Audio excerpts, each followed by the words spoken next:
या रसूल अल्लाह,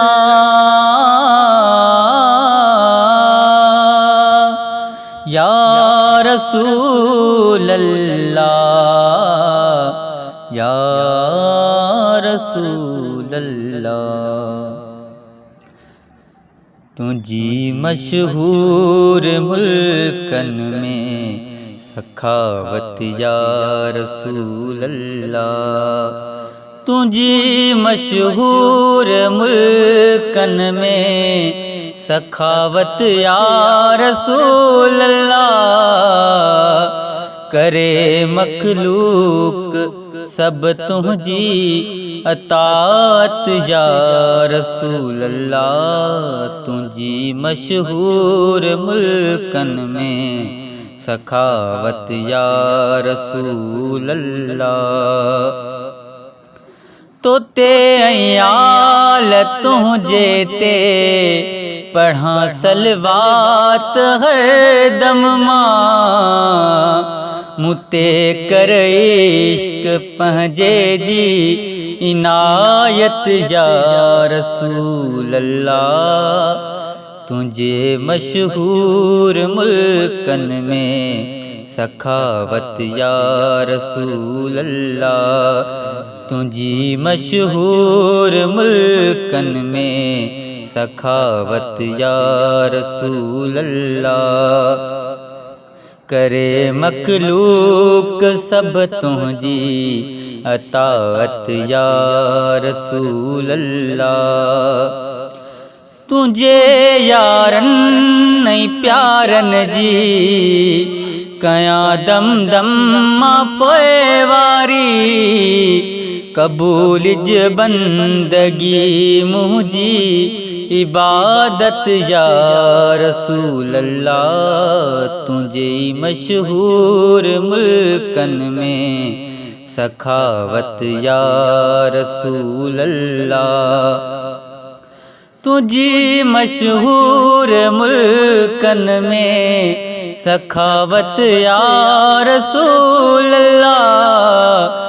करे मखलूक सब तुझी अतात या रसूल अल्लाह। तुझी मशहूर मुल्कन में सखावत या रसूल अल्लाह।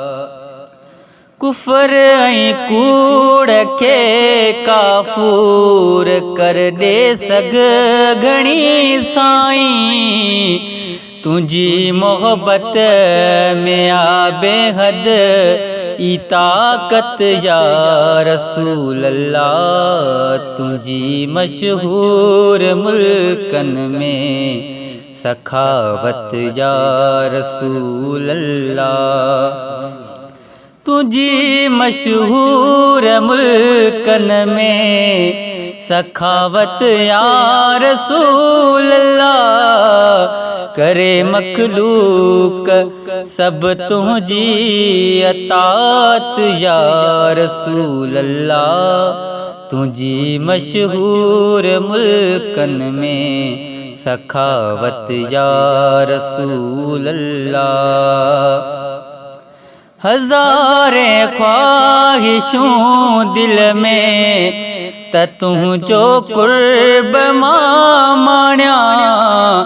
फना खां पो बका माण्या दे कुवत या रसूल अल्लाह। तुझी मशहूर मुल्कन में सखावत या रसूल अल्लाह। तुझी मशहूर मुल्कन में सखावत या रसूल अल्लाह। करे मखलूक सब तुझी अतात या रसूल अल्लाह। तुझी मशहूर मुल्कन में सखावत या रसूल अल्लाह।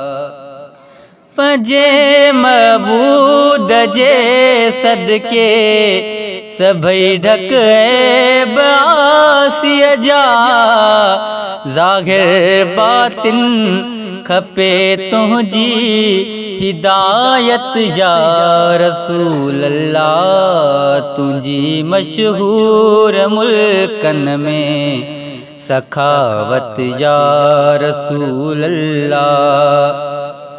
तुंहिंजी मशहूर मुल्कन में सखावत या रसूल अल्लाह।